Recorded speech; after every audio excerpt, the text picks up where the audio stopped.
उत्तर प्रदेश के अनुदेशकों की समस्याओं का हल अब लगभग तय हो गया है। संगठन के प्रदेश अध्यक्ष ने बताया कि हाल ही में उनकी प्रमुख सचिव और अन्य अधिकारियों के साथ बैठक हुई, जो काफी सकारात्मक रही। इस बैठक में अनुदेशकों की 5 प्रमुख मांगों पर सहमति बन गई है। अब बस मुख्यमंत्री योगी आदित्यनाथ का शासनादेश जारी होने की देर है। लेकिन जैसे ही ये खबर सामने आई कि समस्याओं का हल निकलने वाला है, कुछ लोग राजनीति का खेल खेलने लगे हैं। वे कह रहे हैं कि अनुदेशकों का कुछ नहीं होने वाला और किसी भी समस्या का समाधान नहीं होगा। ऐसे बयानों के बाद अनुदेशकों के बीच फिर से आशंका की स्थिति बनी हुई है। साथ ही भ्रामक खबरें भी फैलाई जा रही हैं, जो कि भ्रमित करने वाली हैं। इन सभी मुद्दों पर स्पष्टता के लिए अटल टीवी की टीम ने अनुदेशक संघ के प्रदेश अध्यक्ष विक्रम सिंह से बातचीत की। इस बातचीत में विक्रम सिंह ने कहा कि जिनकी तरफ से ये भ्रम फैलाया जा रहा है, वे अनुदेशकों को हितों को लेकर गंभीर नहीं है। उन्होंने साफ किया कि सरकार और संगठन के बीच जो सहमति बनी है, यह अनुदेशकों के लिए बहुत ही सकारात्मक है। मुख्यमंत्री का शासनादेश जारी होते ही सभी समस्याओं का समाधान हो जाएगा। विक्रम सिंह ने यह भी कहा कि अनुदेशकों को घबराने की जरूरत नहीं है, क्योंकि सरकार उनकी समस्याओं को हल करने के लिए पूरी तरह से प्रतिबद्ध है। उन्होंने ये अपील की कि कोई भी अनावश्यक अफवाहों पर ध्यान न दे और संघ पर भरोसा रखे, क्योंकि संघ एक लंबी लड़ाई लड़कर इस मुकाम तक पहुंचा है। उन्होंने अनुदेशकों को एक खास संदेश भी दिया और क्या कुछ कहा विक्रम सिंह ने, आप भी सुनिए। विक्रम जी, आपका हमारे चैनल अटल टीवी पे बहुत बहुत स्वागत है। जी मैडम, बहुत बहुत धन्यवाद, आभार आपका और अटल टीवी का भी। विक्रम जी, जैसा कि आपकी मुलाकात हुई थी प्रमुख सचिव से, ऐसी भी खबरें निकलकर सामने, इसी के साथ जो 5 सूत्री मांगों पर सहमति बनी है, इस पर ये निकलकर सामने आ रहा है कि ये आश्वासन दिया जा रहा है, जबकि आपके द्वारा बताया गया है कि सहमति अब बस बन गई है। एक बार बैठक होगी, उसके बाद शासनादेश जारी करने के लिए रणनीति बनाई जा रही है। तो क्या सच्चाई, आखिर इस तरह की बातें क्यों होने लगी अचानक से?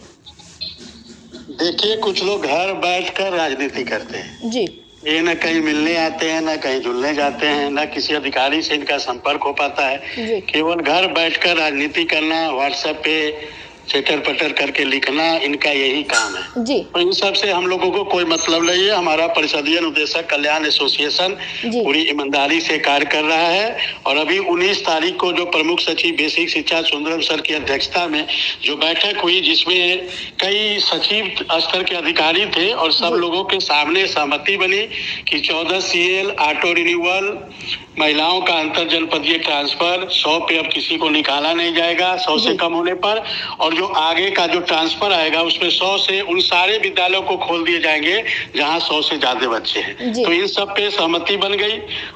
ये तो यही लगभग ये फाइनल हो चुका है, इसमें कोई इफ बट नहीं है। बाकी आयुष्मान कार्ड, EPF, महिलाओं के CCL, इन सब पे भी सहमति बन गई है अब, और ये सब माननीय मुख्यमंत्री जी के पास जाएंगे। ये जो 3 मुद्दे हैं, चार मुद्दे हैं, आयुष्मान कार्ड, EPF, मानदेय बढ़ोतरी 11 महीना 29 दिन और हर साल की बढ़ोतरी, महिलाओं के CCL, ये सारे मुद्दे माननीय मुख्यमंत्री जी के समक्ष जाएंगे और उनकी सहमति यदि इस पे बन गई तो ये सब भी जारी हो जाएंगे। जी विक्रम जी, तो क्या ये कहा जाए, जब आप लोगों का 4 दिवसीय धरना प्रदर्शन हुआ था, उस वक्त पे ये कहा गया था कि ये प्रदर्शन कोई काम नहीं आने वाला है, बस अनुदेशकों को ठगने का काम किया जा रहा है। जिस तरह की बातें उस वक्त पे हो रही थी, राजनीति एक हिसाब से देखा जाए की जा रही थी, लेकिन जब बैठक हुई, शासनादेश जारी होने की तक की बात आ चुकी है, तो एक बार फिर से वही राजनीति दोहराई जा रही है।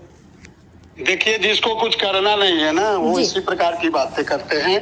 देखिए, हमारा संगठन परिषदीय अनुदेशक कल्याण एसोसिएशन लगातार, आपने देखा होगा 27 दिसंबर 2023 को इको गार्डन में धरना हुआ।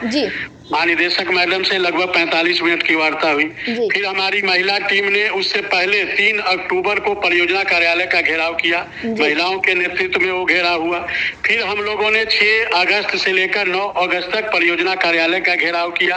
तो इन सब बातों से जो विपक्षी हैं, जिनको अनुदेशक का भला नहीं करना है, वो नहीं चाहते अनुदेशकों का भला हो, तो वो इसी प्रकार का राग अलापते हैं। और उसी बैठक की देन है जो 7 अगस्त को माननीय सुंदरम सर के साथ जो बैठक हुई थी और कार्यवृत्ति जारी हुई थी, उसी पे काम आगे बढ़ रहे हैं। हाँ, अब ये है कि और उस पे पुख्ता मुहर लग रहा है और सभी की सहमति से सारे सचिव है, उसमें सुरेंद्र तिवारी जी थे जो सचिव हैं, अवधेश तिवारी जी थे जो सचिव हैं, SCRT के डायरेक्टर गणेश कुमार सर थे, एक कार्मिक के अधिकारी थे विशेष सचिव। तो इस प्रकार से सारे अधिकारियों के समक्ष 19 तारीख को बैठक हुई। हमारी एस टीम की, S4 की टीम आदरणीय सुंदरम सर के नेतृत्व में हम लोगों की वार्ता हुई और बड़ी अच्छी बैठक हुई है। इसमें कहीं कोई इफ बट नहीं है। हाँ, बहुत जल्द जैसे ही माननीय मुख्यमंत्री जी के साथ सुंदरम सर और बेसिक शिक्षा मंत्री जी की बैठक होगी तो उसके तुरंत बाद जो है आदेश जारी हो जाएंगे। जी विक्रम जी, अगली बैठक कब के लिए प्रस्तावित है? इसी के साथ मैं आपसे जानना चाहूंगी, जो इस तरह की नकारात्मक बातें चल रही हैं, इससे आप अनुदेशकों को क्या कुछ कहना चाहेंगे? क्योंकि आप तो सत्ता से जुड़े हुए हैं, बार बार अधिकारियों से मुलाकात कर रहे हैं, तो आपको